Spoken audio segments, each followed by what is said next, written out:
Bonjour à vous, je suis ravi de vous retrouver pour cette troisième et dernière vidéo sur la série de présentation du gardien intérieur.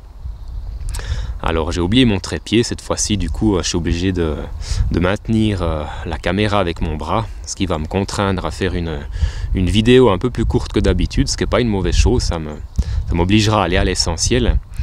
Et puis de toute façon, je comptais pas faire une vidéo très longue, en tout cas par rapport à mes explications. La majeure partie de la vidéo, ce sera les extraits de films et de la série que je vais vous passer. Ce sera dans la deuxième partie de la vidéo. Mais en première partie, comme je l'avais annoncé, je voulais juste vous parler de la métaphore du dragon et du trésor qu'il protège. Alors là, je précise juste en fait que si vous n'avez pas regardé les deux précédentes vidéos de la série, je vous invite quand même à les regarder parce que ça vous permettra de mieux comprendre toute la symbolique de cette métaphore, de comprendre aussi quel positionnement on doit prendre par rapport à ce gardien. Ça vous permettra aussi de mieux comprendre toute la profondeur de la symbolique des séquences que je vais vous passer en deuxième partie de vidéo. Donc voilà, si jamais ces deux vidéos sont à votre disposition. Maintenant pour la métaphore, alors le gardien c'est le dragon évidemment. C'est une métaphore qui est un des grands classiques hein, de la littérature, de la mythologie aussi. Le dragon c'est notre gardien et le trésor qu'il protège, ce sont tous les élans de vie de notre âme. Alors pourquoi j'assimile ça à un trésor ? Eh bien parce que nos élans de vie, ils recèlent en eux une énergie à l'état de potentiel qui, lorsqu'elle s'actualise, lorsqu'elle est mise en mouvement par la lumière de l'esprit, qui accueille inconditionnellement les élans de vie, ces élans de vie vont se déployer et ils vont faire retentir une vibration. Et cette vibration, elle va avoir pour effet, elle a le pouvoir en fait d'activer la loi d'attraction et d'attirer à nous les circonstances, les synchronicités, les événements, aussi les personnes, les choses qui vont nous permettre de satisfaire les besoins vitaux qui existent au niveau de notre âme et dont la satisfaction va lui permettre de s'épanouir. Et c'est en cela en fait que nos élans de vie, c'est un véritable trésor. Et c'est en cela aussi qu'on peut dire qu'on a absolument tout en nous, tout ce dont on a besoin pour vivre une vie abondante, c'est déjà en nous. Voilà pour cette métaphore du dragon et du trésor. Encore une fois, je ne vais pas revenir sur le juste positionnement qui va nous permettre de vaincre ce dragon sans le tuer, sans le terrasser, hein, vraiment l'intégrant en soi-même pour permettre à ce trésor d'être dévoilé et donc symboliquement à nos élans de vie de se déployer. Voilà, maintenant on va passer à la deuxième partie de la vidéo. Je vais vous montrer ces extraits de films, cet extrait de série. Et je vais peut-être juste faire une petite présentation de chacun de ces extraits. Après je vais les passer les uns après les autres, ce sera la deuxième partie de la vidéo. Le premier extrait que je vais vous montrer, c'est un extrait du film Le Seigneur des Anneaux que vous avez peut-être déjà vu, qui met en scène un des personnages les plus intéressants du Seigneur des Anneaux, qu'on voit aussi dans le film Le Hobbit, si vous l'avez vu. C'est Gollum. Alors Gollum, c'est le gardien de Sméagol. Sméagol, avant de devenir totalement Gollum, parce qu'il s'est totalement identifié à son gardien, comme s'il avait en fait fusionné avec lui, il était un hobbit tout à fait comme les autres, en tout cas au niveau de l'apparence. Et il a vécu un jour une grande tragédie puisqu'il a tué un des membres de sa communauté. Et il s'est battu en fait pour s'approprier l'anneau de pouvoir qu'il a fini par appeler son précieux, tellement il était attaché à cet anneau de pouvoir.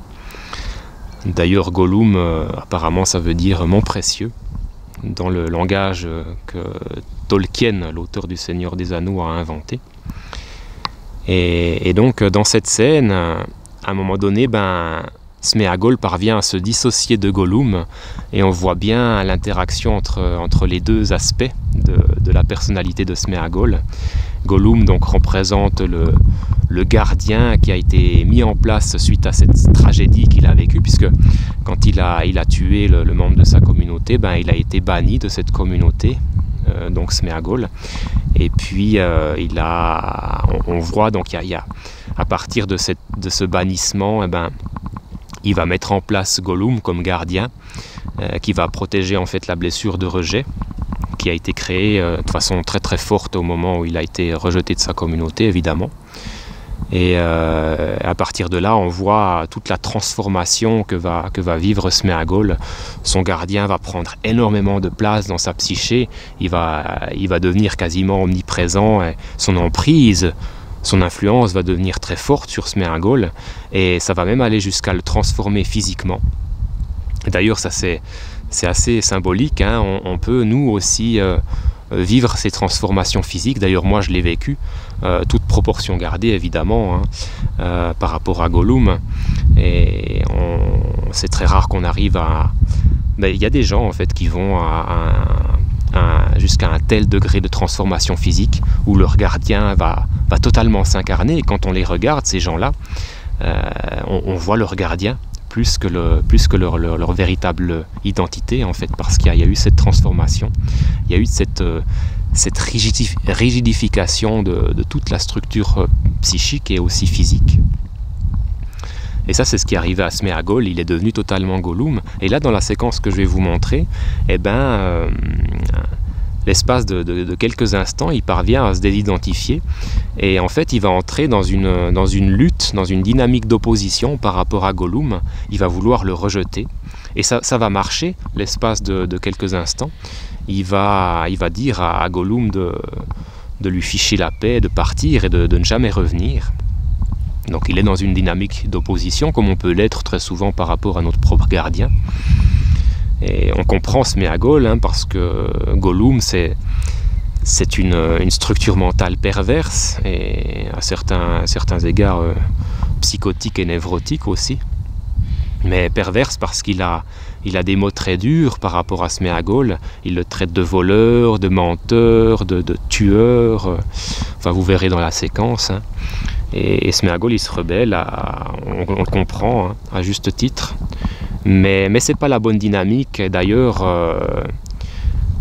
le Gollum, il va pas disparaître pour autant, puisqu'il va revenir, hein, plus tard dans le film, et il va revenir avec d'autant plus de férocité et de force d'influence, hein, pliant à nouveau Sméagol à sa volonté. Et voilà pour cet extrait du Seigneur des Anneaux. Ensuite, le deuxième extrait de film, ça sera une séquence tirée du Guerrier Pacifique, qui est en fait à la base un livre qui a été écrit par Dan Millman, que je vous invite à lire si vous ne l'avez jamais lu, tout comme je vous invite à voir le film Le Guerrier Pacifique. C'est vraiment une belle adaptation du livre que j'avais lu à l'époque. Donc je ne vous parle pas plus de cet extrait, je vous laisserai le découvrir.